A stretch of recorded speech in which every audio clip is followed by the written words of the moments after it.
In less than 24 hours, Florida State women's basketball will either be one of the top 16 teams remaining here in the NCAA tournament, or they'll be heading back to Tallahassee, their season over. It all depends what happens in Baton Rouge at the Pete Maravich Center. Behind me, the Seminoles will be facing number 3 seed LSU, the host school. It should be a great game. I caught up with Brooke Wyckoff earlier to discuss the matchup and how the Seminoles have fared so far in the tournament.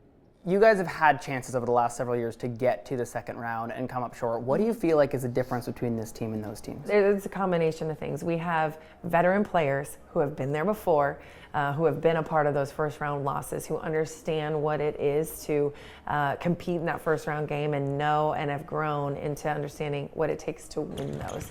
Also, we did our work in the regular season. We got that 6th seed. That really makes it the degree of difficulty a little less in that first round game. Have you taken any time to reflect what you've been able to do with this program? Yeah, I mean, the legacy was put in place before I took over, and that was done by Coach Sue Semrau. And so, she had a great run of success of winning first round games. So I'll never be able to reach the heights that she did as a coach, but being able to get this first win in the first round just helps me get just maybe a little closer to her, but continuing the legacy that she built and the foundation of success that we have here at Florida State. I'm glad you brought up Coach Sue. Have you talked to her in the last 24 hours? She texted me. She knows. She said, "Way to get the monkey off your back," and I said, "Yes, finally."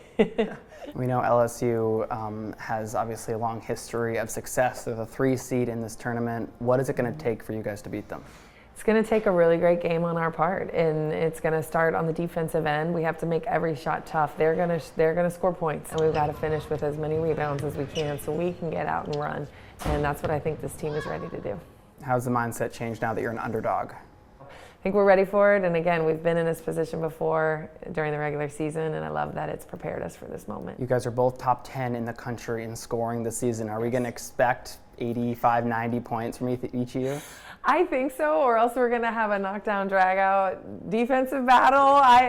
But I love that, there's the potential of a lot of scoring. Listening to the LSU press conference earlier today, they were all about tonight, yeah. Right? How do you shut down the nation's leading scorer? Yeah. But then that also opens up people like Amaya Bonner and Sydney Bowles, Carla on the perimeter, and steal a win when they're focused on the nation's leading scorer, right?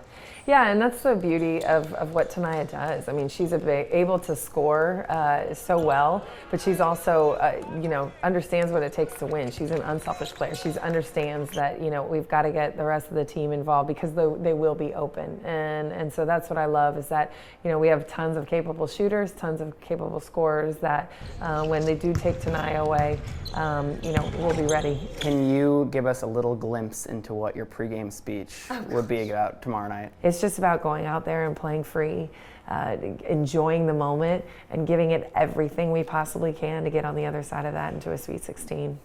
If you don't win tomorrow night, do you still consider the season a success?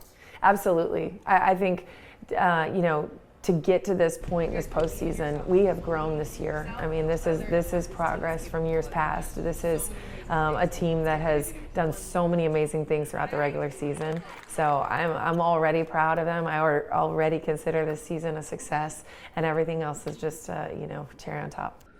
My thanks again to Brooke Wyckoff for sitting down with me. Now, tip-off in this round of 32 game between number 6 Florida State and number 3 LSU is coming up at 6 o'clock Eastern time on Monday night. That game can be found on ESPN. I'll, of course, have all the pregame coverage available for you right here at 4 o'clock on 5 o'clock leading up to tip-off. And, of course, the highlights coming up at 11 o'clock on WCTV. For now, reporting in Baton Rouge, I'm Taylor Biles, WCTV Sports.